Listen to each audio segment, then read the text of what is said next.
Here we go! It's time for TSS Fantasy. It is Commissioner Cooper. Hold on. That's a big balls move. Do you want your title? Happy Sunday. Happy early morning trash football game. Yes! We're back, baby! Let's go! Feud with Aaron Rodgers. I almost got banned off TikTok for the things I did. Repaired MCL sprain on his knee. He has had some nagging hamstring issues over the years. D. Lots of fun words start with D. Like bye weeks.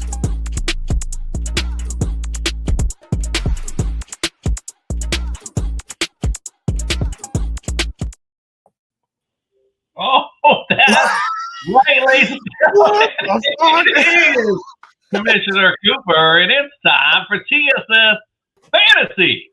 Yeah! Wow! I can't even believe it. I can't believe it. I'm about to fall over. Bro, I just got off the plane. I said, let me go jump on, talk some football. I've been hearing, I don't know, you hear shit in Switzerland. You know what? That's why you're here. My life. You're on Switzerland time still, aren't you? I need some football in my life. Well, let's get things started. We got a surprise co-host tonight. I can't believe it. Let's welcome in Fred the Jester Reyes. I am here to talk football. Canadian sport. Let's go.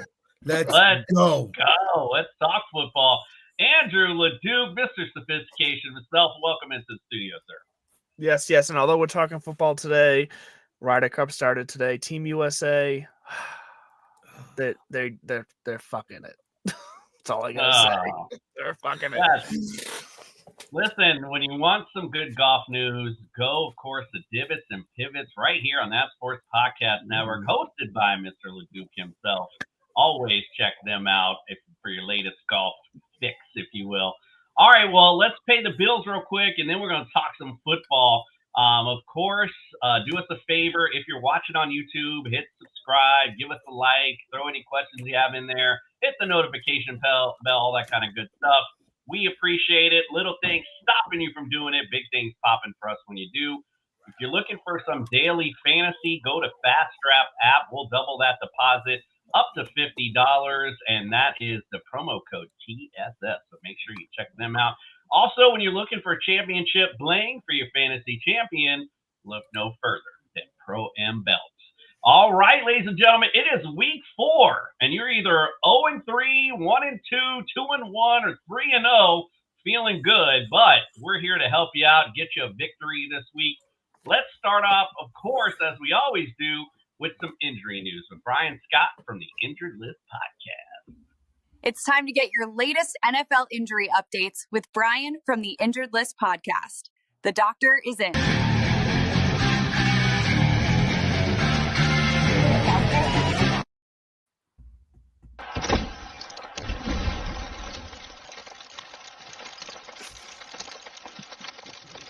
Time for the Percent to Bench from the Injured List Podcast. Brought to you by Fast Draft Fantasy and NeuroGuard Plus Mouth Guards. What up? We have the Friday evening Week 4 update based on the most recent practice and injury reports from credible sources throughout the media landscape today. So sit back and relax and take some notes. Starting at the quarterback position, we've got Jaden Daniels dealing with a knee issue. He was limited participant in practice Thursday. Friday, apparently, he's getting examined by some medical professionals who will ultimately determine whether or not he's cleared to play. I'm not so sure I believe that that's the case. I think this is more in the hands of Jaden Daniels himself and the Commanders about whether or not they think he's ready. We'll have to keep an eye on how this unfolds, but I'm not so certain he's ready to go this week. We may have to wait until Friday evening, Sunday morning before we get a final update here. Pay close attention. Marcus Mariota is likely going to be playing again for the second week in a row. Justin Fields, he's progressing nicely through concussion protocol, and it looks like he will be cleared in time for their Monday night matchup. Brock Purdy is trending towards playing, and the reason for that is because Mac Jones got a little banged up and re-aggravated an old PCL injury in his knee, which may limit his availability this weekend as Brock Purdy continues to ramp up his activity as he's been in limited practice sessions all week. trying to come back from that toe and shoulder injuries, which now with Mac Jones being hurt, may push up his availability. So stay tuned there. They could even split time depending on how severe both injuries are to each player. At the running back position, James Conner lost for the season. Najee Harris lost for the season. Tyrone Tracy out with a dislocated shoulder, likely to be at least a few weeks. Bill Crosby Merritt sounds like he's got a minor knee injury. He's trending towards playing. He was in full pads on Thursday and will likely get some limited action on Friday as well as he becomes available for the weekend. Heading over to the wide receiver position, C.D. Lamb with a high ankle sprain was not at practice these last few days. Likely is going to miss at least a few weeks. Sounds like he could have gone back into play, but he was held out by the medical staff, which is probably a good idea. High ankle sprains can notoriously take quite a while. I expect this could be at least 2 to 3 weeks, if not 4. Mike Evans out with a hamstring injury. This is probably the same hamstring he injured back in 2019 and again just a few years ago. MRI showed a mild to moderate strain. He's likely going to miss at least 3 to 4 weeks, but not heading to IR as of yet. Chris Godwin continues to work his way back from an ankle fracture dislocation that he had 2 surgical procedures on in the offseason. Sounds like he's starting to get some limited action in practice. He's not on IR, so he does not have to wait the mandatory 4 games. It's going to really depend on how he feels and how much he's able to push through practice sessions. We'll see him ramp it up next week and hopefully make a Week 5 return. Xavier Worthy should be available this weekend as he continues to rehab back from that dislocated shoulder. He'll probably be playing with a brace on, which may limit his ability to go catch balls up top, but I expect that he is going to be ready today. Or this weekend, I should say. Terry McLaurin apparently dealing with some type of quad injury. It's been very weird as far as how the story is being reported, as apparently he's seeking a second opinion, which is not typical for a quad injury, which is usually very straightforward. This could be something higher up in the quad, closer to the groin, which may raise concern for a possible hip flexor injury or maybe even a sports hernia. Some reports have even said that he's avoiding surgery, so it doesn't make much sense if it's just a straightforward quad. Keep an eye on that, though. I don't think he's going to be available this weekend. Jawan Jennings continues to miss time with an ankle injury, likely not going to see action again this week. We'll have to see what he's able to do next week. Ricky Pearsall with a knee injury, didn't practice on Wednesday but was limited on a Thursday. Sounds like he's trending towards playing this weekend, and I expect that he'll be available to go. Tatora McMillan, he's dealing with a calf issue. He was limited in participation on Wednesday and Thursday. It's likely that he'll be available to play, but it sounds like they're going to kind of put the brakes on him a little bit. He may see some limited action. Could be a game time decision. Alec Pierce is in concussion protocol. He has not yet practiced, and it sounds like he's not going to be available this weekend. We'll have to see if he's able to progress through the protocol next weekend. Devon Villay, he's dealing with a hip injury. He was a limited participant in practice on Thursday, showing signs of good progress. He should be available this weekend. At the tight end position, you've got Colston Loveland. He's dealing with a hip injury. He did not practice on Wednesday, but the injury is not believed to be serious, and he may still be available this weekend if he can get in some limited sessions Thursday, Friday. And Evan Ingram returned to full practice on Thursday and is expected to play this weekend. That's it for your injury updates. I'm Brian Scott from the Injured List Podcast.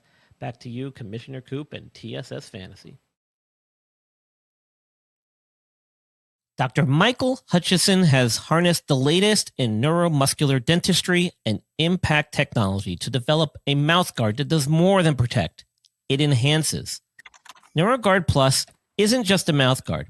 By focusing on the jaw's physiological position, it provides an added layer of neuroprotection, significantly reducing the risk of sports-related neurological injuries.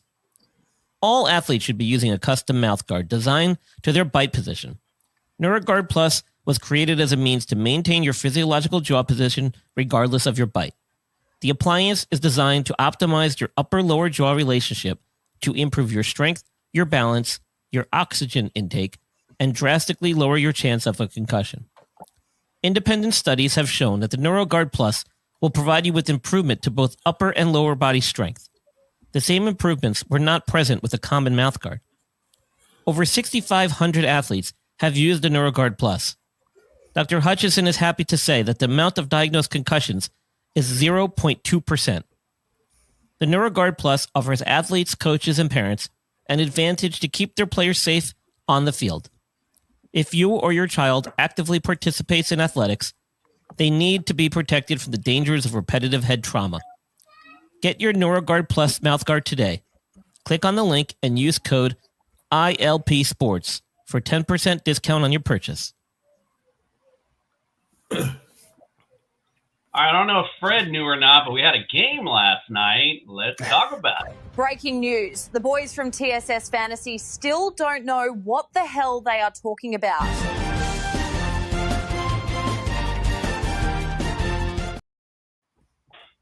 So we did have a game last night. And the reason I said Fred might not know is because he picked the Cardinals of all teams to win last night. It must have been that Scandinavian air. Oh, LeDuc, you too. My bad. So me and Meg did too. It was actually evenly split. So I don't know why you're calling out Freddie. Yeah, right. What a dick move.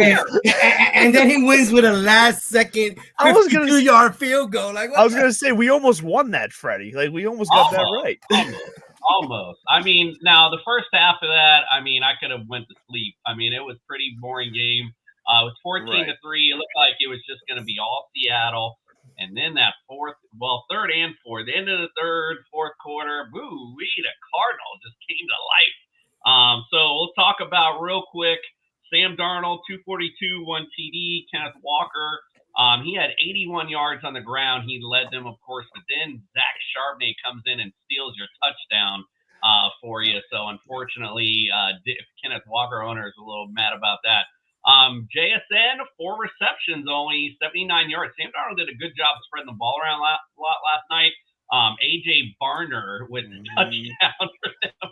And, of course, Cooper Kupp actually had 4 receptions. So nobody over 5 receptions for the Seahawks last night. It's pretty interesting.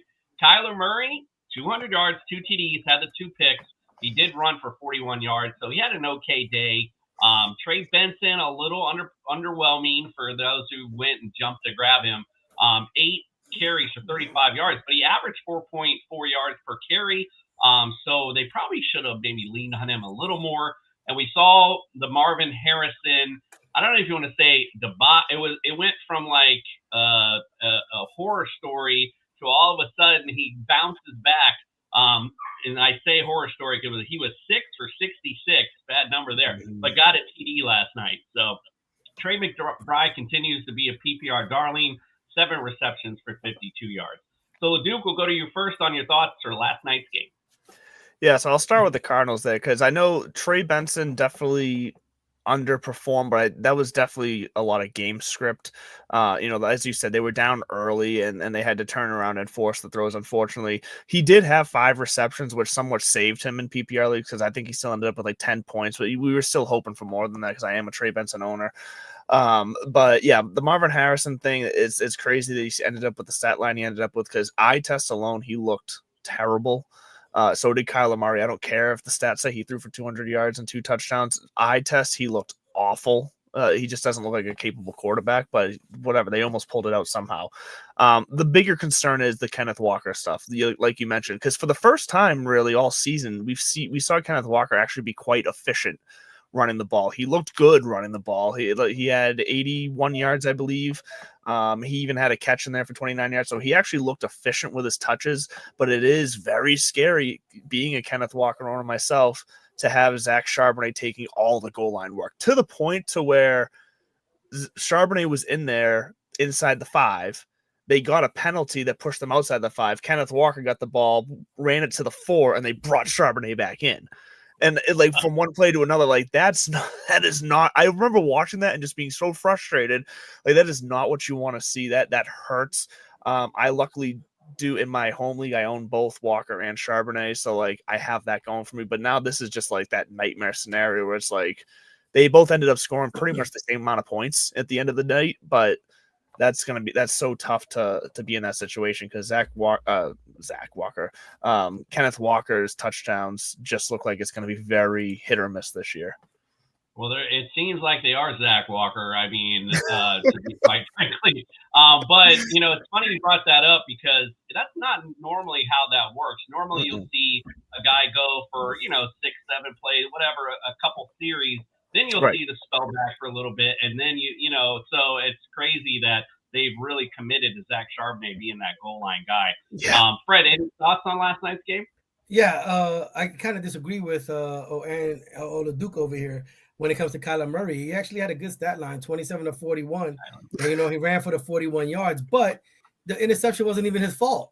I mean, it came out of Marvin Harrison's hand, and he threw it into the other guy's hand. Like, that is fair. Threw it to him, like, So I think they had a pretty good night. I mean, all realistically, they should be undefeated. They lost to the last second to Seattle. They lost the last second to San Francisco. And I like Arizona. And it's just a shame that it just got birthed at the last minute. Fred's a big Kyler Murray fan, just to make sure everyone knows. Murray. What's really funny, too, in our home league, once that game started, the first text I saw was from Greg, actually. He questioned it. I thought he was saying it, but then I saw later it was a question mark. But he said something about Marvin Harrison being a bust. And I'm like, okay, number one, it's way too early to call this guy a bust. Yeah. Not only in this game, this season, his career. Like, hello. And yeah, he definitely, last night he seemed nervous. That's what Greg brought up also. And yeah, he did seem nervous, but he knew what happened last week and he knew the spotlight was on him. So yeah, of course he's a little nervous. I mean, I get it. But there's no excuse as an NFL player to do that little flip, blip, blip, blip that he was doing. Yeah. But then he turned it around, like I said, and it was such a cool. I thought it was a cool moment when he caught that touchdown, and he was just like. Well, he got like emotional after it. Well, like he was down on his knee. I can tell you, as a Kyler Murray guy who has him on his team, I was like, oh man, I'm sick. For the first 3, I was sick. It was ugly. And I was like, oh my God, I'm going to have 8 points, 6 points. But thank God he got better and better as we went on. And I felt a whole lot better about it. McBride too, I thought McBride was going to do a lot better than he's doing this season. I mean, he's great for PPR, but standard, he is not producing like he should produce. I mean, last night he had 7 receptions for 58 yards, maybe? Well, yeah. At one point he had like 4 for 19. Like he's his safety blanket. But that's what we saw last year. Like it took him how many weeks to get his first touchdown? Like he really is just a PPR weapon. But then last year, the way he ended the second half of the season, you thought this year he's gonna be like, okay, they're together again. It's gonna be big and underwhelming. Yeah, that's where you got to look at the overall offense, and they're just not going to be in touchdown situations all that often. Like they're throwing to him when they have to get a first down. He did get an early touchdown this year, so we can't get him up. Dynasty Brews, what's up? Crack one open. Go check out the Dynasty Brew podcast. He said Arizona is mediocre. We agree, my brother. I think we all agree, even Freddie. Yes. Got to admit it. All right, we got our boy in the house, so let's break it on down. It's time to get your lineup set with TSS Fantasy's Friday Night Breakdown. Breakdown! Bring it on down! Breakdown! Bring it on down! Bring it on down! Bring it on down! I would have loved to be around during those early days. Bring it on down, baby! Well, he still got the moves. Dynasty Brew says Kyler is the definition of a mid QB. I feel you, man. I feel you. And he had a lot of promise. I think he's got that I don't know. Maybe it's the shortness. I don't know what's going on. So the best tweet I saw about Kyler last night was Kyler Murray is if Tua and Russell Wilson forgot to wear a condom. That's perfect. That's so spot on. I can't. That's so funny. All right, let's go to the games for this weekend, and we're going to Ireland early Monday or Sunday morning with the Minnesota Vikings going at the Steelers. Minnesota against fantasy QBs are 3rd, 10th against running backs. They are number 1 against receivers and 17th against tight ends. Pittsburgh 28th against QBs, 13th against running backs, 15th against receivers, and 31st against tight ends. What say you, LeDuc, on the home teams? Give me guys you like and don't like. These like travel games are always so interesting to see who's going to handle it the best. And in that situation, I do think it's the veterans tend to I think Aaron Rodgers is going to be okay. I don't expect him to light it up. We see these across the seas games kind of disappoint from a score wise standpoint way too often, but I think Aaron Rodgers can still get you that high-end QB2 numbers this week. DK Metcalf should be his guy, although Calvin Austin has been surprisingly, like, I don't think many people own Calvin Austin, honestly, but he should be owned because he's getting part of this offense. What's going to be interesting, though, is the running back room. Jaylen Warren looks like he's possibly he's dealing with something. Kenneth Gainwell seems to be a bit more of a role guy. So if Jaylen Warren ends up not playing, taking a crazy shot on Caleb Johnson, like you'd have to, it's a risk because you're banking on Kenneth Gainwell staying in his role. But Caleb Johnson looked good in preseason. He looks like he can handle those, first, second, third down, situations, and with Kenneth Gainwell handling the passing down. So keep an eye out on that situation, because it wouldn't shock me if Caleb Johnson were to get some playing time this week and looked good. I think we could start to see a 1A, 1B situation start to develop there that could become very important come playoff time in this fantasy season.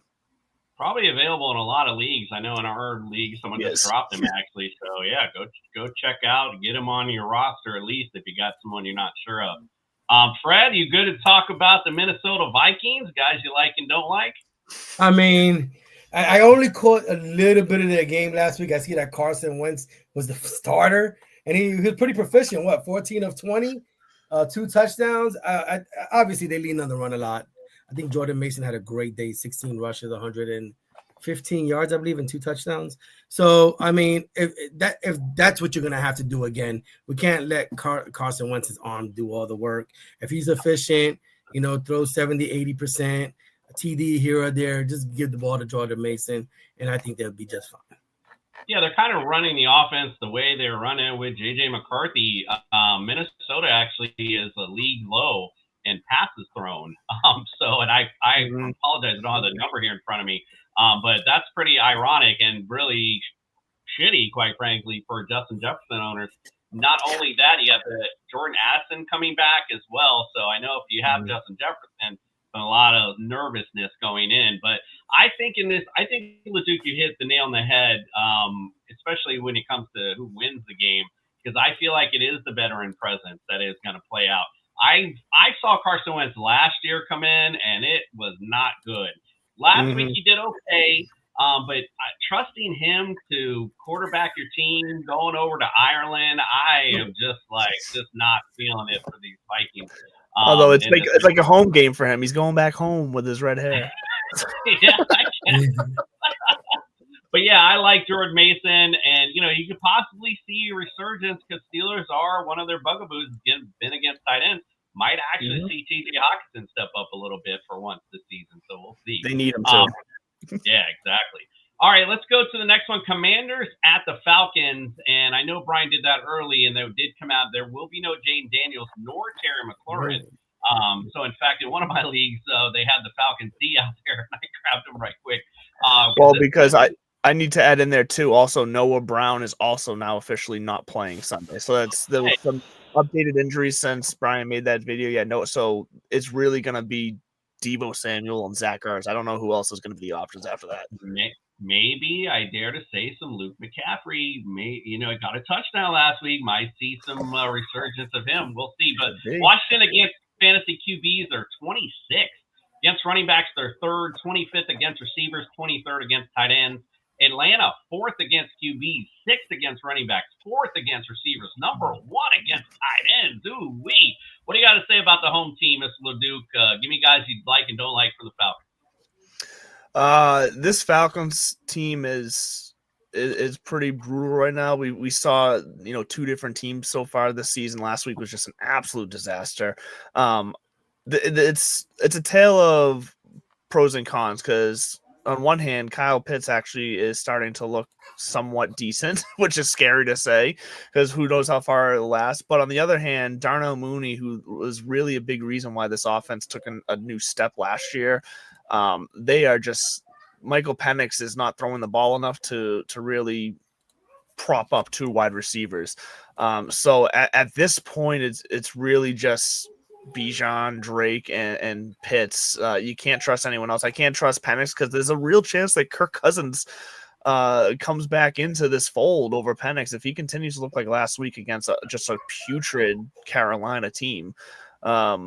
Penix isn't going to last long. He's regressing. He's kind of reminded me of how Mac Jones was for the Pats, where he looked really good when he first came in, and then he hit that year 2, and just all of a sudden, all the makeup came off, and we realized, oh, he sucks. So I'm not saying Michael Penix sucks yet, because I do think Michael Penix has some God-given talent there. But to this point, if you're daring to start any of the Falcons players, it really is just Bijan and Drake, and then Kyle Pitts is probably a back-end tight end 1, maybe. Kirk Cousins did come in at the end of last week's game, 5 for 7, only 29 yards, but, I mean, kind of not much you can really do at that point. But, right. 5 for 7 saying something, so we'll see. What do you think, Fred, of these Commanders? You got Mariota and who else? I don't even know. What do you think? So, wait, McLaurin's out. Daniels is out. Mm-hmm. So, it's going to be the same thing as that. Yeah. And I forgot to mention old Mr. Bill I think he was banged up Thursday, and I did not see what's going on with him today. So maybe Leduc can look that up. Who did you say? Also, Jacoby Crosby Merritt or whatever. He was also Thursday. He was limited, and I don't know what his status was. Yeah, so he was a limited practice on today as well. He was one of the updates I saw. So, yeah, he was limited practice today as well. He's trending towards playing, but it's still going to be a game time decision. So, basically, we have nobody that we're really interested in fantasy in Washington. Because it's true. I mean, it has to be the running backs. I think, let me look them up. Okay, so they threw it 21 times last week and ran it 32 times. So maybe we go with Chris Rodriguez as the guy to run the ball if this guy's banged up. But there's really no fantasy upside here. And against a really good Falcons defense. So it's going to be, I don't know, it might be trouble for these Commanders. Dynasty Brews, is Pitts still a thing? Not on this show, my friend. Yeah, no, the fact that I even said his name, that's why I can't believe I'm saying this, but. It just automatically makes your eyes roll when you say Pitts. It does. All right, let's get to the next one. And if you thought the Commanders was quick, wait till you see this. The Chargers go to New York and play the Giants. Chargers against fantasy QBs are 11th, 5th against running backs, 7th against receivers, they're 8th against tight ends. Giants, 22nd against QBs, 29th against running backs, 31st against receivers, and 22nd against tight ends. It's funny because I remember in the summer hearing all about not only the Bears, but the Giants, both of them, how great their defenses were improved. Mm-hmm. I ain't seeing it so far. But Leduc, fantasy-wise, anybody on the Giants you like or don't like? Well, it's the Jackson Dart era officially. So basically, the main things that people are going to worry about is can you still trust Malik Neighbors? I think you can. Does his ceiling take a slight hit until we see exactly what Dart can do? Of course it does. That's the way it is. But I think they're going to feed him the ball enough that Malik Neighbors is still going to be Malik Neighbors. I think you can still confidently start him. Cam Scatabo is definitely the interesting one here with Tyrone Tracy. With that, I think it was a shoulder injury. Some sort of arm injury. Cam Scatabo looks like he's going to get the start. Devin Singletary, I wouldn't worry about. He's still going to mainly be your special teams guy. He might see a snap or two as a blocker or whatever. We'll see. But Cam Scatabo, after what we saw last week when he came in for Tracy, he's someone to be excited about. He's not exactly the most. I still don't think he's the most talented football player at the running back position out there by any means, but he has this energy about him that reminds me of like a Danny Woodhead or something, like someone who he goes out there and just plays his ass off to where he plays better than he probably should be. So I think you can probably trust Scatabo if you really need to in a flex position. I'm not starting Jackson Dart yet. I got to see it first, but I'm still going to confidently start Malik Neighbors as like my wide receiver 2.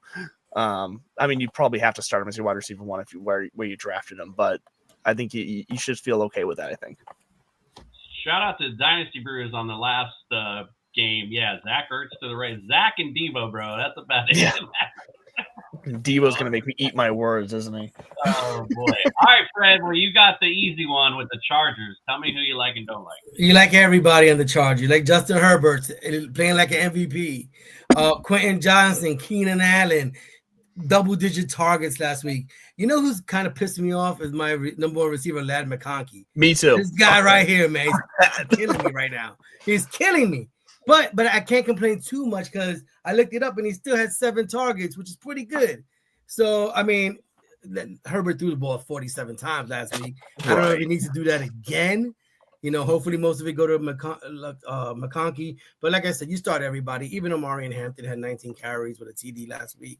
I mean, you got to start everybody on the Chargers. The thing with McConkey is the thing with McConkey is that they know how good he is.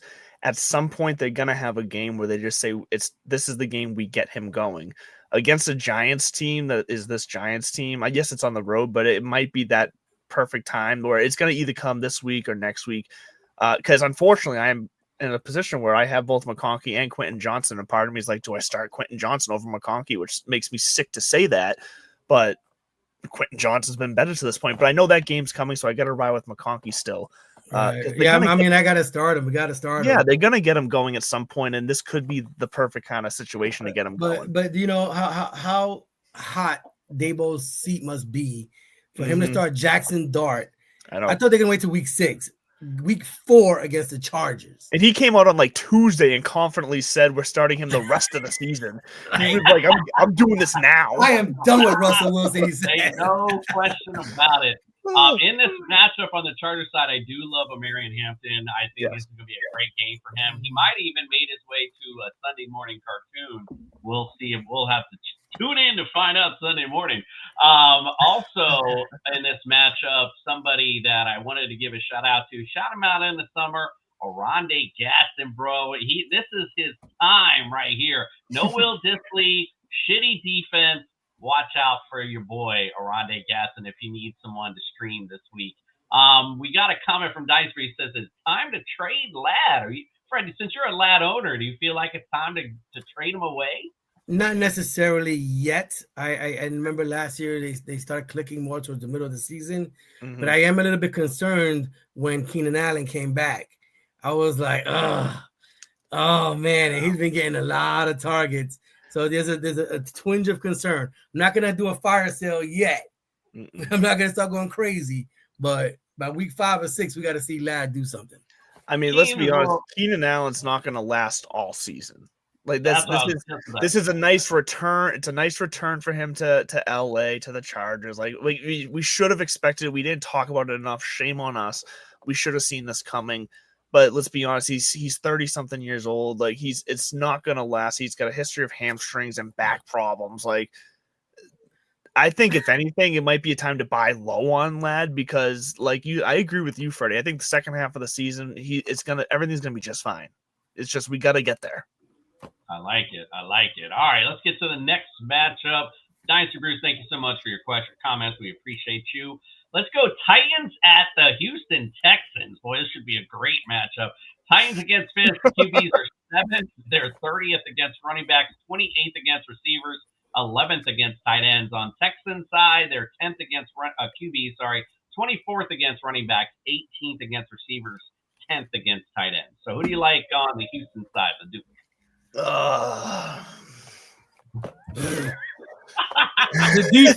defense. I mean, yeah, this is play any of the defense. CJ Stroud what happened? What happened is exactly that's a good way to put it. I don't know. I can't trust Nick Chubb. Like Woody Marks all of a sudden out of the woodwork showed up last week and looks like he might be able to challenge Chubb a little bit, but like at the same time, he's probably not ready to do that yet. So like it's like you're probably forced to start Nico Collins. Unfortunately, you can't sit him because he's gonna get like 9-10 targets a game probably, but he's also just not necessarily looking the greatest either. But that's because CJ Stroud looks awful. Like you can't even look at their tight ends. Dalton Schultz is what a disappointment. Dalton Schultz should have absolutely eaten in this Houston system when he came to Houston a couple of years ago, and he has just been an absolute disappointment from what we saw in Dallas. So no, I can't. I said last week there's no way the Texans can go 0-3. They went 0-3, and I'm done with them. They can't go 0-4 with them. Well, they can. I'm just gonna say this one thing. I am smash starting. I'm gonna disagree with you on Nico Collins this week. Again, 28th against receivers, and they just traded away a starting corner to the Jets. I forgot about that. I forgot they did that. I think this is a good get-right game, if you will, for Nico. Although I said that last week, I think, too. Maybe I'm just going to keep saying it until it happens. Fred, what say you on those Tennessee Titans? You know, Tennessee's in a state of disarray right now. Their coach is not even calling the plays this week. He had to give it up, and he should have gave it up. How you have your rookie quarterback throw the ball 38 times, but you run Pollard 16? You're putting all the pressure on him. I mean, like you just absolutely. And then the biggest problem is Calvin Ridley had 7 targets and made 1 catch. Because Calvin Ridley sucks now. He's done. He's washed. So we, you know, all the help we thought he might have had to get his rookie campaign going is not looking too good. So I think Texas win this game. Obviously Tennessee, I can't start anybody because I don't trust maybe Pollard in the flex.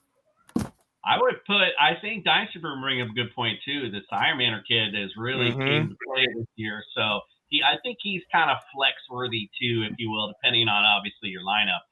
But I like that as well. So yeah, I think you're right, Fred. Pollard, Iron Manor, leave him in the flex. That's about all I got for you. Yeah. Not looking good. It's all good. Cam Ward, you know, it's his first year. He's gonna get right. All right.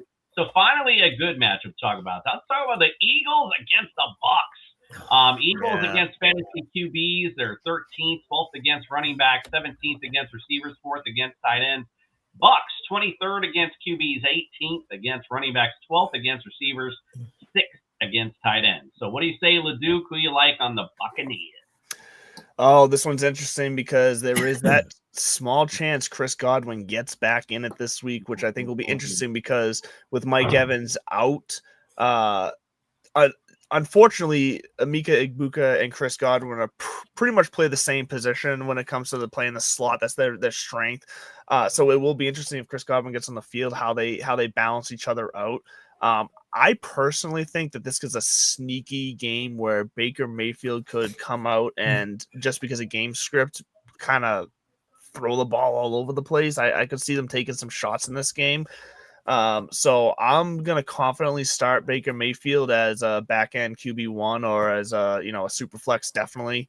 Bucky Irving though, I think is going to be huge in this game because I think they're going to throw him the ball. He's going to be running it because like I said, with Mike Evans out, with the tight ends basically being non-existent so far this year, like they're going to have to lean on some trusted guys, and Bucky Irving is definitely one of those. So definitely start your main guys and keep an eye on Chris Godwin because if Chris Godwin plays, I am confidently starting him as a wide receiver too.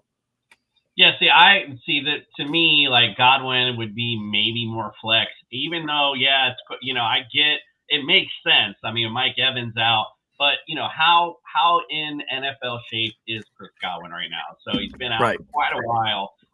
So it'd be interesting to see how much they even try to get out of him too. So I'd be a little scared playing Godwin this week. But Brett, what do you say on these Philadelphia Eagles? Who you like on this squad? You're muted. Oh, you're on mute. I was like, wait. What? I said they're undefeated. I watched a little bit of the game against the Rams. I was on NFL Network, so I caught some of it. You still gotta start everybody. The normal people: Hurts, Barkley, AJ Brown, Smith. My only problem is I drafted Barkley number 1, and out of the first 3 games, he's not number 1 material. Right. Hopefully he picks it up this game. I mean, he's getting the touches, 18 carries. He's getting the targets. He got 5 targets. Should be doing a lot more than what he's doing, but that push at the goal line is killing him. It's absolutely killing his numbers. So hopefully he gets back on track this week.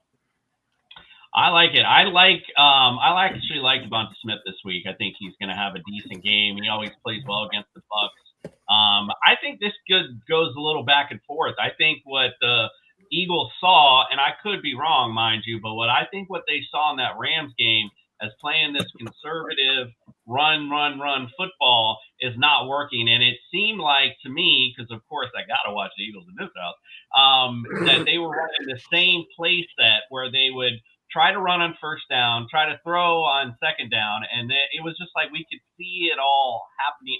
If I know and I don't get paid to know, then the other team, I'm sure that gets paid to know, knows what the hell you're doing. So it seemed like very conservative. And then all of a sudden in the second half, it was like, all right, we need to get this offense moving and start throwing the football. AJ Brown looked like a man beast. I don't know why you're not throwing to him 50 times a game and just let him score for you. I mean, that's just the way it looked. But anywho, don't forget this Philadelphia defense as far as running the football is really good. So Buggy Overhand is going to have a good game to your point, but I would not be shocked if I saw a good stat line from Rashad White too, from getting the passes thrown to him as well. So we got a question, LeDuc, and I'm going to put this to you. This is Bradley. Thank you for your question, my friend. He's wondering if he should start Tet or Debo in full PPR. He keeps getting mixed answers. Yeah, so this one is ugly to say the least, but I think I gotta start Debo here for two reasons. One, the Patriots defense is good. It's one of the parts of their team that is actually doing pretty good right now, and there's a very good chance it's starting to feel very probable that Christian Gonzalez makes his return this week. And if he does, given the Panthers' options, he's gonna shut Tet down. And so I think given that, you got to take the chance with Debo Samuel, even though Debo Samuel could easily probably give you like 2 points, but because there's a chance Washington gets shut out. So we'll see. But I think Christian Gonzalez, with the likelihood that he could play here, and even the pressure that the Patriots are going to be able to get on Bryce Young, I can't trust Tet in that game. Well, I'm just going to say one thing. Yes, your defense is good, but it's better against the run than it is the pass. But to your point, if Christian Gonzalez comes back, that changes everything. Everybody's able to fall back into their roles with Christian Gonzalez. They're playing out of position right now. They're playing out of the plan that they came into the season with. And I would say my answer to you is I won't give this mix to you, because I think if Christian Gonzalez does or doesn't go, I would still go Debo, because we just said no McLaurin, no Noah Brown. I mean, there's somebody going to catch his football this week, and it's going to be Debo Samuel. So he is definite a smash start for me this week, due to all the injuries and stuff. Atlanta's D is tough, but again, they got to throw the football to someone. He's a good short-range guy, too, at that. So might even see him run it a few times. Who the hell knows? Especially you see their running backs are banged up, too. So see a lot of Debo Sunday, so that's an easy smash start. And Atlanta's D did just give up 24 points to the Carolina Panthers. I say 24 because one of those touchdowns for Carolina was a defensive one. So I mean, 24 points to Carolina, like their defense can't be that great. Right. Well, actually, it looks good. It looks good on paper. We'll see this week. We're going to find out. Well, look at good segue going right into Carolina at New England. Carolina against fantasy QBs are number 1. I got to recheck myself. Like, wait, what? 17th against running backs. They're 3rd against receivers, which would make sense. 25th against tight ends. I don't know if that's one of those weird anomalies where just because teams are running so well, they just don't have to throw, or if that's because their D is good. But anyway, New England, 18th against QBs, 22nd against running backs, 26th against receivers, 9th against tight ends. All right, LeDuc, Pat, guys you like and don't. Yeah, so at this point, from a fantasy standpoint, you've got to be starting Drake May. He's putting up the numbers. Yes, he's still getting some turnovers, but he's hitting that 200-plus yard mark. He is getting the touchdowns. Unfortunately, from a wide receiver standpoint, you probably can't start any of them because he's using all 5 on the depth chart right now. I think probably the most disappointing one is Demario Douglas. We all thought he was going to have a bigger role so far. He just hasn't to this point. Same with Stephon Diggs, but like he's spreading the ball between Diggs, Booty, and Matt Collins, honestly. So the main guy you're going to want to start from a pass catcher standpoint, it's still Hunter Henry. I've been on him all off season. You all laughed at me, but let's be honest, he's showing out. Hunter Henry is up there. He's going to be a top 5 tight end if this continues this year. It's just he's a between the 20s guy now, and as long as he stays healthy, which I thought he got hurt last week. It was a little scary there for a second, but Hunter Henry's a guy that you have to start at this point. You can't with confidence, unfortunately, start Henderson yet. You want to. He did take first running back reps in line to practice all week this week, so he's supposedly going to be the starter this week. But then again, Mike Vrabel came out when answering questions about the turnovers between Ramondre Stevenson and Drake May's turnovers, and he said, to sum it up, basically, well, we're not going to change quarterbacks because of Drake May's turnovers, so we're not going to sit Ramondre either. So he's still going to play Ramondre, even though Ramondre can't hold the damn ball. So we all want Trevion Henderson to play. Everybody does. Fantasy, Patriots fans, whatever. Everybody wants to see Henderson. until Vrabel proves that he's going to give him the ball, this is still a three-headed monster that you can't start any of them in fantasy, unfortunately. It's just too volatile between turnovers and just who's going to get the ball. All right, so our joke on our show about Hunter Henry was that he's old reliable, right? That we were like, hey, he's not that sexy girl that you bring home to mom, but man, when you're fucking sexy now, you get home and get drunk, he's the guy to call, man. Like, yeah, exactly. He is the guy you bring home to mama right now because and this is a great matchup for him because Carolina is susceptible to the tight end as well. So wow, yeah, and one other quick note. My son, when he showed me his dynasty roster, he had Hunter Henry, and I'm like, bro, why don't you just drop Hunter Henry and pick up so-and-so? And my son actually bucked on me and didn't do it. I'm so glad he didn't. All right, Fred, what do you think of these Carolina Panthers? Who do you like? Your son's a Mr. Mallard fan. We spent so much time in this bad game. Dude, there's really nobody you can start on. I mean, I don't know what the hell. I wasn't here last week, so I don't know how Carolina pulled this bullshit off with that win over the Falcons. Bryce Young, it was bullshit. Was not good. He had an average of 5 yards per attempt. That shit was bad. I mean, I guess I'm looking at the Tet was 3 of 8 targets. I mean, Chuba 17 rushes. This is a bad game. I'm not really. That's what on them. If I got to pick somebody, Chuba Hubbard just starting on my fantasy team. That's it. Bye-bye. All right. So Chuba, by the way, also banged up as well. So he had a bit of a calf strain, which actually was sidelined him last year. I don't know if it was the same calf or not. So, but that's concerning, being he was also limited today. And I happen just to know that because he is in my flex spot. So I wanted to see what was going on with Chuba. So we'll see this week. But, I agree. There's nothing on Carolina that gets me excited at all. We got another question here from Straw Gots, if I'm saying that right. He's got a 10-team half PPR trade. CD for Wilson and Junkins. Now, his RBs are Chase and Hampton. He lost Connor and Tracy last week. So he's 1-2 right now. What do you think? Does this improve his football team? Fred, I'll go to you on this one. Do you make this trade? He's trading CD Lamb? I believe that's what he's saying, yeah. And then he's getting Judkins back. And which Wilson? Yeah, I was curious. Who Wilson? I'm assuming Garrett? You're Wilson, yeah. All right, so I was funny that he brought this up because I had 3 calls today about Judkins. So everybody wants Judkins off my team. Right. Okay. And I haven't even started him once.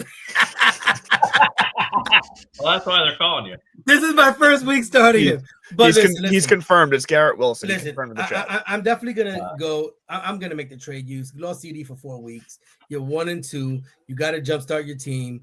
Garrett Wilson is still the number 1 for the Jets. Fields will be back. And I've seen Judkins. He's been a really good player. He was good last week. And 2 weeks ago, he started getting his done. And he is the number 1 running back in Cleveland. So, yeah, I'm probably making the trade if I'm 1-2, and I'm not going to wait for CD to come back. I don't know, because I like your running backs. I don't know if I'm making so, this, if I'm being honest with you. I'm with you, Jay. Like, I'm torn because I also think I don't feel the need to make this trade because of my running back depth. You have Brown, Hampton, Judkins if you want to flex him. Then you have Wilson as your wide receiver. But you're gonna wait on CD for 4 weeks. So what would give me the edge here? Obviously, I would need to if you need some help at wide receiver, if CD was your guy and then you've got no one, obviously I would do this. I think I would still actually do this trade, even though my gut reaction was no, because I saw the running backs, I was fine. But it looks like Justin Fields is probably going to come back this week, and what everyone was banking on Garrett Wilson on was his connection with Fields from college and all that jazz. So I think this, like you said, considering CD's out for 4 weeks, if not longer, because let's be honest, high ankle sprains is different for everybody. Who knows what that's going to be? I think you do it and you take the chance. If you were 3-0, then I'd probably just hang tight. Yeah, I'd probably just hang tight. But at 1-2, I think it's time to make sure you don't fall in a deep hole here. I would just say in a 10-team league, I would look for another trade partner. To be honest. That's true. It's 10 team actually. That's a good call. Yeah, and CD's got name clout either way. And even though he's going to be out for a little bit, he's still got the big name factor. Judkins just doesn't do anything for me. You know what I mean? So I'm not He may even still get suspended this season, although I think that's going to go into next year. So it's just one of those things. That name, that team, I'm not feeling it, bro. I mean, I would just look for a better trade partner, especially with CD. Pull the gun. Look at this. The junior has entered the forum. He received the trade. He has Lamar Jackson. They want me to trade Lamar Jackson for Drake May and Harvey. Should I take this as disrespectful? Absolutely. What is this? That's outrageous. Did you say that to him, Fred? Hell no, I didn't say that. That would have been funny. Absolute disrespect, sir. So yes, that is. I would definitely take that. Damn, they try to treat you like a rookie. Yeah, that's brutal. That's literally what I was about to say. That is like looking at you like you're some chump, basically. Frederico, shout him out in the chat. Who sent you that trade? Shout it out in the chat. I want to hear that. I want to hear that. We already had someone in our league make a dookie trade, which I think I should point out. Maybe I'll do it on Sunday. Actually, that's a good Sunday conversation. After the dumbest ass trade I've ever heard in my life. All right, let's go to a great game. Wait for this one. The Saints go to the Buffalo Bills. Should go down to the wire here. The Saints 25th against QBs, 26th against running backs, 21st against receivers, 19th against tight ends. Bills 20th against QBs, 18th against running backs, 9th against receivers, 2nd against tight ends. What do you say, LeDuc? Who you like on the Bills? Don't make this a 5-minute analysis here. Fucking Justin. Isn't Justin new to your league this year too? Yeah. And he's actually the one who pulled off the trade that the other person. Well, I was more embarrassed because I'm like, bro, like, why are you such a chump? Anyway, go ahead. What do you think of the Bills? I mean, yes, start them. Start them up. Start it. So let's be honest. Game script wise, this is probably just going to be Josh Allen and James Cook. I mean, let's be honest. You're not going to get a ceiling game out of Keon Coleman or Khalil Shakir unless for some reason they pop off like a long play. Like that's what you're hoping for. But this is going to be a James Cook, Josh Allen steady ball movement kind of game. Yeah, but you can probably Dalton Kincaid. You can probably start him at tight end this week. He's been looking real good. And then Keon Coleman, Khalil Shakir. That's if you really have to start him at flex, I'd feel fine with it because they have that possibility of a big play. Yeah. Fred, I say this shit every week about the Saints. Why is Spencer Rattler throwing damn near 40 times a game? I just don't understand it. And he's averaging 5.6 per completion. And he's not even throwing the ball to Alvin Kamara. Kamara's getting his least amount of targets in like 5 years. So here's just what you got to do. You got to start Kamara because he had 18 carries and what he had 2 targets. So you start with Kamara. And the only other way you can start is Olave. He had 14 targets, 10 receptions. I mean, and that's not saying nothing great because, like I said, you're getting 5 yards per completion. So yeah, Mr. Walking CTE. Okay, this is Arch for Arch. Grandpa wants him to play for the Saints. Yeah, I don't know. I feel like Miami's heading in that direction too. So you never know. All right, let me just tell you the trade. All right, I got to just we've already. So let me tell the Duke. So Justin sent this guy in our league. He sent him. He sent Dylan Sampson, Emeka Ibuka, and Nick Chubb for Justin Jefferson and RJ Harvey. And the guy accepted? Yes. That's like that. You know what Justin was doing? That was Justin's like getting a temperature. That he was feeling the temperature, and the guy accepted, and Justin's like, "Oh shit, okay." Right. That's what he texted me. Actually, he said, "I actually wanted something." And when he said, "Oh well, I want another RB," and he brought up Dylan Sampson, he was like, "Okay," and I'm like, "What? Why?" Wow. Anyway, Frederico, go trade with that guy. Yeah, exactly. That's a rookie move right there. Wow. Anyway, let's get, and then the funny thing. Well, all right, let me just talk about this. The funny thing was he sent the next after the weekend was over, the guy who traded away Justin Jefferson put in the text and he showed the difference between Emeka Ibuka and Justin Jefferson. Like that made his trade good. But All the right, funny part was enjoy that your week. The funny part was he had Joe Burrow and he went down. So I offered him fucking Bo Nix and I forget. Oh, Tyreek Hill for Justin Jefferson, and he turned that down. And I'm like, okay, bro, way to go. Anyway, Yeah, I had one of those this week in another league I'm in where this guy had, I think he had Joe Burrow and he had another quarterback that was also out. And I actually thought I made, and you know what, I probably can't even see the trade anymore, honestly. I think I had offered him like Chuba Hubbard, and I offered him his choice between Geno Smith and Matt Stafford and Chuba Hubbard.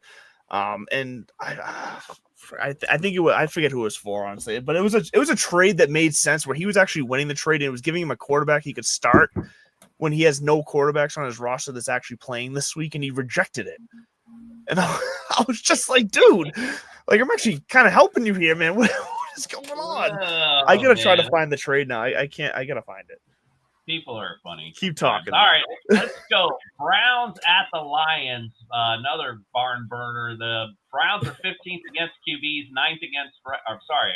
15th, second against running backs, 9th against receivers, 14th against tight ends. Lions, 27th against QBs, 9th against running backs, 23rd against receivers, 28th against tight ends. What say you, LeDuc, on the Detroit Lions? Yeah, so I actually had an interesting question this week from a friend of mine. I'm gonna pull it up here because it involved the Lions, and it's a good question because if there's one thing the Browns are doing good, it's run defense. And this Lions team obviously has Jahmyr Gibbs and David Montgomery, and Jahmyr Gibbs should be the kind of the main guy right now. But there's this situation where he has Jahmyr Gibbs, but he also has James Cook, Jonathan Taylor, and Jordan Mason. Ooh. Like he's freaking so it's a keeper league. So some of these guys he's kept like over the past couple of years, whatever. It's worked out pretty nice for him. So in that situation, if you have those types of options, I might actually sit Jahmyr Gibbs for James Cook and Jonathan Taylor because I think like they're all going to be pretty similar production, but given the Browns defense in that case, I think you sit Gibbs. But in most normal cases, you got to start Gibbs. David Montgomery is 100% touchdown dependent. He's not going to get, I think it was 13 touchdowns he had last year. That's not going to be, replicable. So Jahmyr Gibbs is the guy. Amon-Ra St. Brown finally popped off. Like he's looking like what we thought he would. This is really the Lions, all these guys, Goff, Gibbs, Amon-Ra, and Sam Laporte, all guys you should be starting. It's all hinging on the play calling. That's what we've seen with the Lions so far this year from week to week. Their play calling has either been trash or really good. And that's them figuring out life after Ben Johnson. We'll see what we get this week. I hope they turn the corner, but unfortunately, you got to start those guys. You have to take the chance because your other options are probably not better unless you're my friends who is absolutely stacked with, 4 top 5 running backs. Dynasty Brew wants to know J-Mo or Travion, since good question for you. Yeah, so I think you got to take the chance on J-Mo, I think, here, because, like I said, given we don't know how they're going to use Trevion Henderson this week against the Panthers. Like, there's still we got the impression from Vrabel and all the local press conferences this week that Stevenson's still going to be in the mix, and then Gibson is still going to be in the mix. So, at best, he's still splitting time. Even if his workload goes up, he's still splitting time. You're still going to need a touchdown out of him, which is basically what you're going to get out of Jameson. But I feel like the odds of a touchdown out of the Lions is more likely than the Patriots. Yeah, and I think the ceiling higher for Tremo from where Travion, I think you might have a safer floor, I guess, would probably be what right. I would say on that. That's fair. Fred, what do you think? Anyone on the Browns you want to shout out? You like shouting out Junkins, man. 18 carries, touchdown, 94 yards. I mean, something must have been going on good while I was gone with Junkins. Other than that, I still don't understand the Dylan Sampson trade, Mike. I just don't. Carry for 2 yards. He's still behind Jerome Ford on the depth chart. All jokes aside, he's probably the only one I'll start, and probably at tight end Njoku, 7 targets, 5 receptions, decent mid-tier tight end, but you have to start him because tight ends ain't everywhere. So. And don't forget Harold Fannin Jr. I still got him in my line. I will not go away from him. He plays in the slot. Like, he plays as a receiver. Yeah, so he's like Jawan Johnson in that sense. Exactly. He sees the targets. The unfortunate thing is, the Browns' offense is putrid. So maybe this is a game, though. Detroit has shown some holes in the secondary, so maybe this is a game. Hopefully, maybe you'll see a resurgence in some of these Browns receivers. All right, we're going to get to the 4 o'clock games. Before we do, it is Friday night. If you want to go, Fred, you can go, bro. Yeah, I can't believe you're here right now. Well, I won't be here Sunday, so I think I better come in today. Oh, you're coming Sunday. Okay, now he tells us. Dropping news on the show. So then you suck it up then. All right, so we're going to the 4 o'clock games. Before we do, Meg, of course, she's a bouncer at a nightclub, perfect for a Friday night. She's going to let us know what player she's not going to let in her club this week. Check it out. Yeah! Yeah, baby, I'm in some MEG Zone today. Security. Hi guys, welcome back to the MEG Zone, my exclusive club where only the best of the fantasy football players make it through the door. Everyone else gets stopped before they even come in. My first stoppage this week is Brian Thomas Jr. Security. over at the Jacksonville Jaguars. Now they've got the San Francisco 49ers this weekend, and I have very little hope that Brian Thomas Jr. is going to be making any sort of decent moves this week. He has been disappointing so far. Trevor Lawrence and the team chemistry just does not seem to be there. So I'm not taking a risk on Brian Thomas Jr. this week, and I would advise keeping him off of your squad. Next up, we have Chris Olave. Security. Now the Saints are facing Buffalo this weekend, and I believe it is going to be an absolute wipeout for the Saints. I think that Bills team is way too strong for anything that the Saints are going to be able to put up. So I'm not taking any risks on Chris Olave, and he is not making it into the MEG Zone this week. Finally, a rookie who has been a disappointment so far for us all in terms of the points we are scoring, and that is Ashton Jennings. Security. Many of us traded for him in our first rounds and tried to make it happen early in our drafts. However, the first 3 weeks for Ashton Jennings have been disappointing.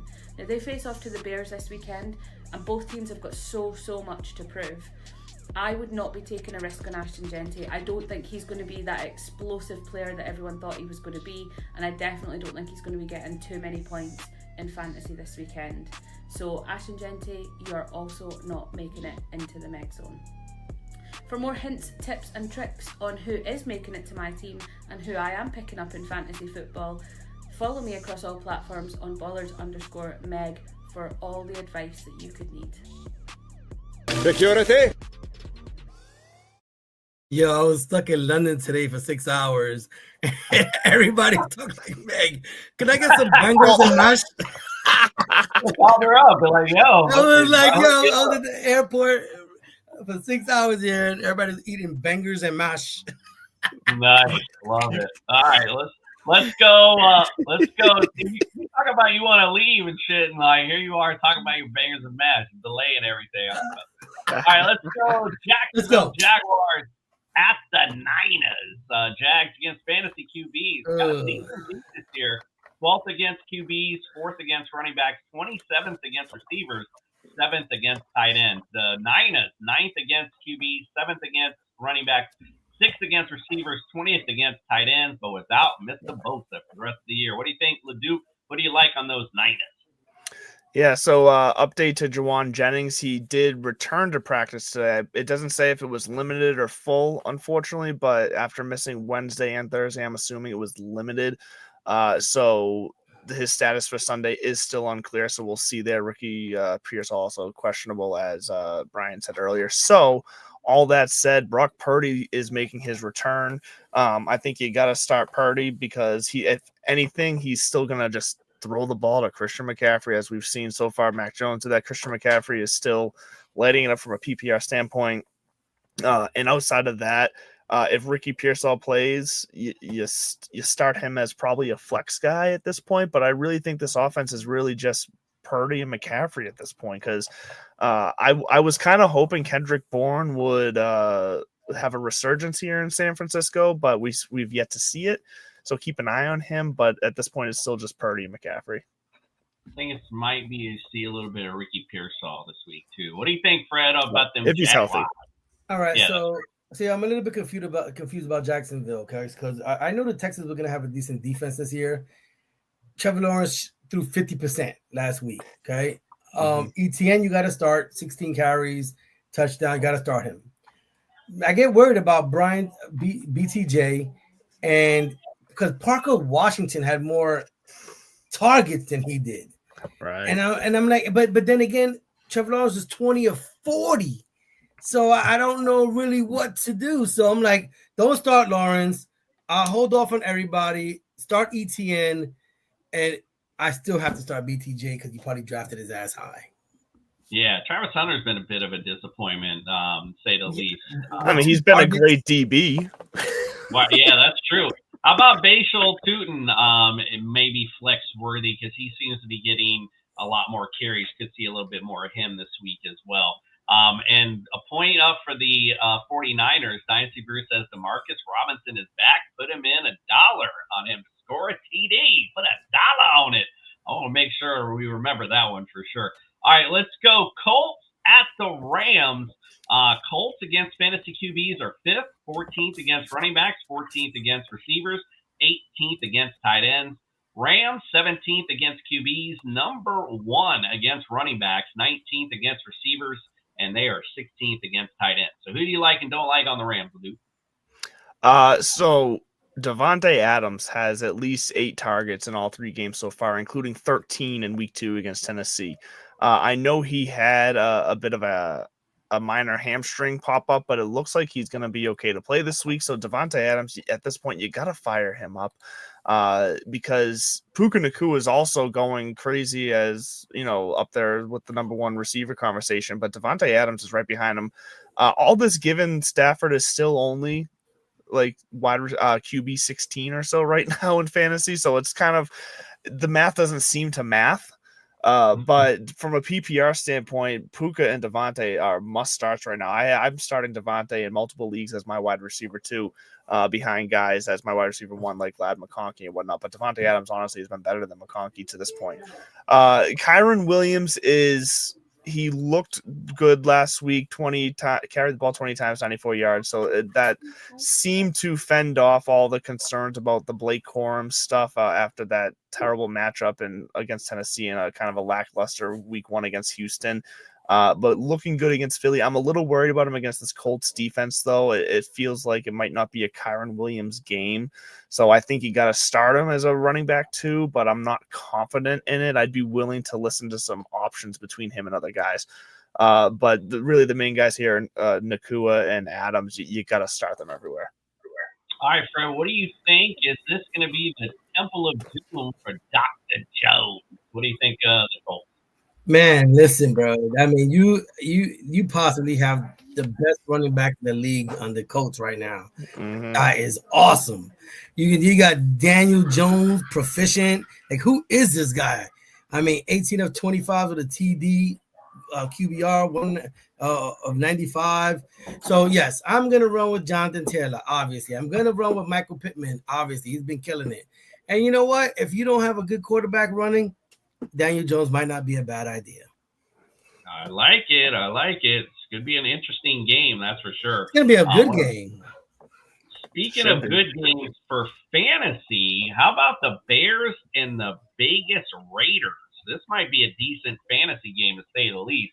Bears, 30th against QBs, 27th against running backs, 29th against receivers, 24th against tight ends. Vegas a little better, 21st against QBs, they're 11th against running backs, 30th against receivers, and they're 5th against tight ends. So who do you like on the Vegas Raiders? So I do agree with Megan, her analysis there in her video that Ashton Genty he worries me now because the production, it's not really the production. He's looked decently all right with the touches he's had, but this offense just isn't getting necessarily a ton of snaps. They're not getting a ton of opportunities. So to be able to feed Ashton Genty just doesn't look great if he's not breaking off a big run. So Genty makes me nervous. I think unfortunately you probably got to start him as our RB2 at this point. Really at this Jacoby Myers, he's okay, but if you're really shooting for the moon, Trey Tucker, I don't see that stopping at this point. because Geno Smith, we've seen it in the past. Geno Smith will ride a hot hand. He's gonna throw to who he's comfortable with, and right now that's Trey Tucker. So that I think they're gonna start to involve him in the game plans more. It's not just gonna be if he happens to be open in this play. I think they're gonna start designing some plays around Tucker here. So I expect Tucker to continue his climb. So I think you can start him as a flex. I think Jacoby Myers is only a flex at this point, and then obviously Brock Bowers. That's an easy. You have to start him as a tight end. I like it. What do you say on the Bears there, Fred? All right, so the Bears. You got to start Roma Dunze. I've spoke about it a couple of weeks already. He's absolutely killing it. Swift is not killing it. So, and I know a lot of people took him high as well, but he did get 13 carries and he was targeted 4 times. So if you have him in the flex, that's fine. Caleb Williams had an awesome week last week. So do you start him or was it a fluke? I would have to start him. So I'm going Caleb Williams or Dunze. Now let me tell you guys. Somebody tried to trade me this today. I can mention their names. Justin. They want Judkins. They want Judkins from me, and they want McConkey. For Roma Dunze and Blake Corum. So they want to send you a Dunze and Corum for Judkins and McConkey? That's a shit trade. Whoever sent you that, Jason? No. Justin is the shit trade guy who goes around the league trying to get temperature feels. I've learned my lesson over time. People don't even want to trade with me anymore, so I don't send bad trades. It's got to be decent if I even bring it. And when I seen Dunze, I was like, ooh. And then I seen Corum, I was like, oh, the fuck. Yeah, that's a trash trade. All right, let's talk about the next one, which is going to be at least an interesting game. If you'd have told me both these teams were 1 and 2 going into it, you'd call you crazy. You got the Ravens at the Chiefs. Ravens are 29th against QBs, dead last against running backs. They're 20th at receiver, and they're 26th against tight ends. KC, 14th against QBs, 16th against running backs, 13th against receivers, 3rd against tight ends. Leduc, who you like on the Chiefs? So it's unfortunate for the Chiefs that this is the week that it looks like they're going to get Xavier Worthy back, because I think they're finally going to be able to operate their offense the way they want to, and which is they need either Worthy or Rice to be in this offense for it to function the way, because Brown and Thornton and Juju, like those receivers, they're down the field, intermediate routes, like they're not any of the creative stuff that Kansas City likes to do. Worthy lets them do their creative stuff, which opens up Travis Kelce with his aging slow movement, which opens up Isaiah Pacheco, who is just a unelectrifying running back who just needs the space. So I think with Worthy most likely being back this week, I do think we see a smoother operation on offense where Patrick Mahomes should be serviceable. Xavier Worthy, I think, will have a big game. And then as far as who wins the game, like that's not what we're talking about right now. It's going to be interesting because one of these teams dropping to 1 and 3 is wild to me. It's way wild. I agree. And the Chiefs schedule, man, they still got Lions. They still got some heavy hitters. This is why I picked the Chiefs to possibly miss the playoffs this year. I didn't think it would happen this early. Patting ourselves on the back, or it's too early. All right, let's go. What do you think, Fred, on the Ravens? Who you like to go like? You got to start all the regular culprits. You have to start Lamar Jackson. He actually killed it last week, even though they lost. Mark Andrews, welcome back to football, buddy. Thank God you came back when you did, because you helped me pull off one of my leagues. Now, Derrick Henry. Yes, he's still great. Yes, you got to start him. Them fumbles every game have to stop, bro. That is it. I don't know if some leagues fumbles take away points. Some people don't do it. The leagues I'm in, them fumbles hurt. Yes. They hurt. They take away negative points. So you start Andrews. He looks like he's getting hot. You start Lamar. You start Derrick Henry, and possibly Rashad Bateman, because he's been doing pretty good and he's been getting targets. All right, I like it. All right, let's go to the next one. Green Bay at the Cowboys. Green Bay, they're 2nd against QBs, 8th against running backs, 5th against receivers, 27th against tight ends. Cowboys, dead last against QBs, 15th against running backs. They are 31st against, dead last against receivers, 15th against tight ends. Leduc, who you like on the Cowboys? It's really Javonte Williams and Pickens and Ferguson at this point. As good as the Cowboys have seemed on offense, Dak Prescott is still only putting up kind of, second, middle to back end QB2 numbers, unfortunately. So you're probably still starting him in 2 QB leagues, obviously, but Javonte Williams has been such a nice surprise. He's not only getting the stats, he's passing the eye test. So I think that's just going to continue. The stats are going to follow to probably get him into running back 1 territory here very soon. George Pickens is looking like George Pickens. Obviously, without CeeDee Lamb, this offense is going to change. Turpin is definitely someone to keep an eye on. He tends to do a lot with a little. He's going to get more now, but I still think with CeeDee Lamb out, we start Jake Ferguson is going to be the next big benefactor there. I think Jake Ferguson, for the rest of the year, even after CeeDee Lamb comes back, is probably a must-start tight end. 110%. What say you, Fred, on those Green Bay Packers? I'm gonna take it like last week was a fluke. You gotta start Jordan Love. I'm pretty sure he's top 12 and somebody has him starting. Josh Jacobs has been actually really nice lately. He had, if I'm reading correctly, 9 targets and 16 carries. So gotta start that man. And then Matthew Golden showed up, a little 4 targets, but it was 100%, 52 yards, and a tight end Tucker Kraft. I mean, he's up and down, but he still gets his targets. He's still that mid-tier tight end. So, yes, Love, definite Jacobs, Golden, and Kraft. All right, I like it. Let's go on to a Monday night delight with the disgusting New York Jets facing the even worse Miami Dolphins. Jets, 24th against QBs, 20th against running backs, 22nd against receivers. They're 13th against tight ends. Miami Dolphins, 31st against QBs, 28th against running backs, 11th against receivers, 30th against tight ends. So, Leduc, who you like on the Dolphins? So I actually do kind of like Jalen Waddle here. He's now healthy. He's good to go. Full practice participant today. So I do like Waddle in this situation, honestly, over Tyreek Hill. I just think Tyreek Hill's kind of done being there, honestly, it seems like. So Jalen Waddle looks good to me. I think he's good for probably at least 6 targets, maybe even 8 or 9 this week. And then Devon Achane you just got to start him. He's just efficient with his opportunities. I think, let me see here. So even with only 7 attempts, he's still 55 yards in week 1. Like, he's good with his opportunities. He's getting the targets as well, at least 5.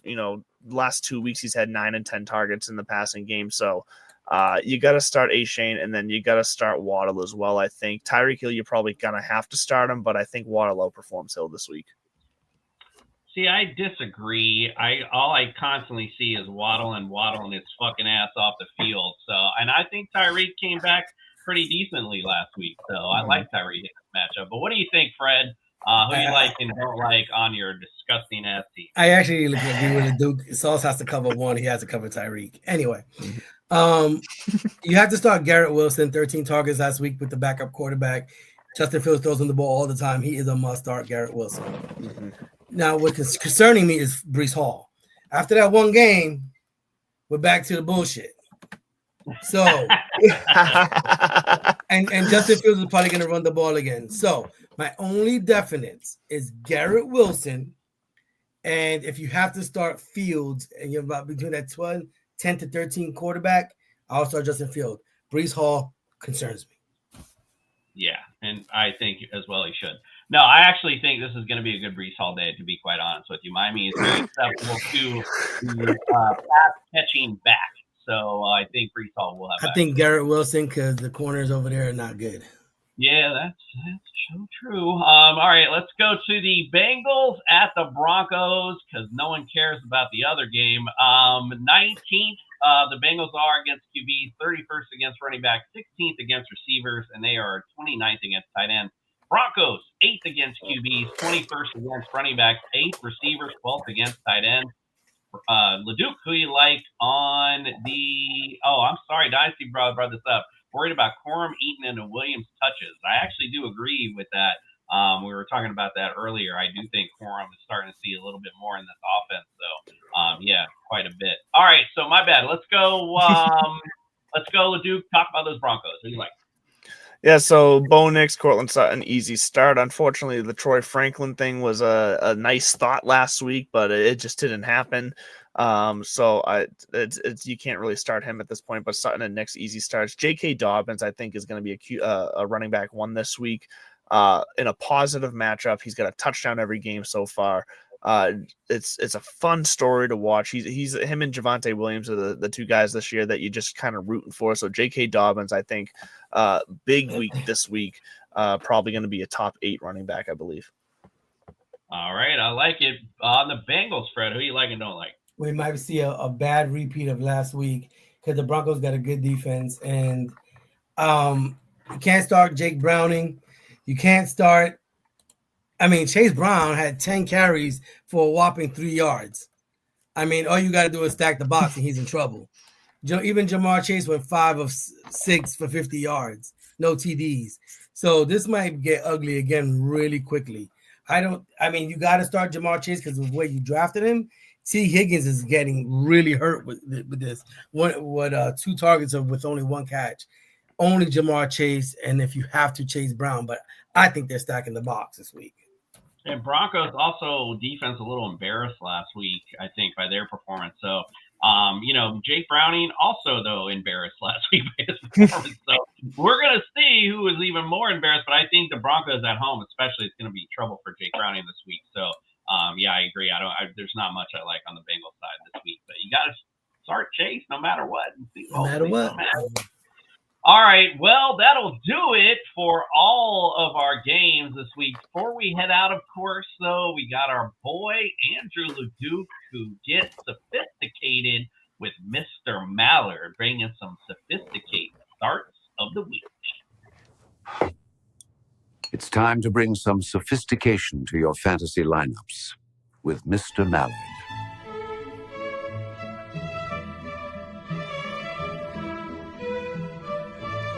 Another beautiful day on Sophistication Station. I'm Andrew Leduc, aka Mr. Mallard, host of the Divots and Pivots show every Tuesday nights at 8 o'clock. Ryder Cup this weekend, so if you're a golf fan, I know you're up for that. Check out this past week's show. Anyways, let's get into your classy starts for the week. Let's start with Josh Jacobs. Josh Jacobs of the Green Bay Packers. The Packers offense looked rough this past week, only putting up 10 points, losing to the Browns. That was bad. I think they're going to, with this matchup and how bad their offensive line has been, they're going to be looking to get Josh Jacobs going early to try to help that pressure on Jordan Love. They're going to try to get something going in that offense. Josh Jacobs is the guy. Good matchup this week. I think this is a big Josh Jacobs week. Now let's go to another running back, Bucky Irvin. With Mike Evans out, Chris Godwin not quite back. Even if he does play, I doubt he's going to be 100%. He's going to need some work.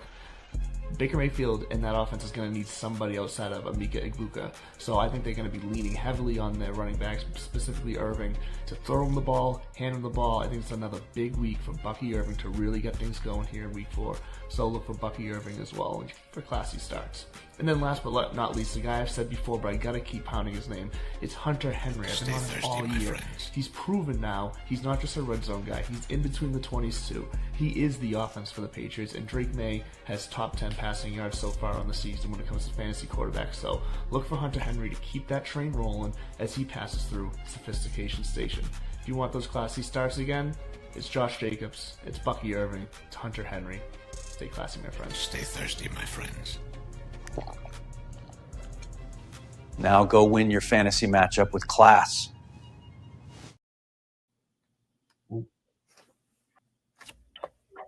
I don't know what happened.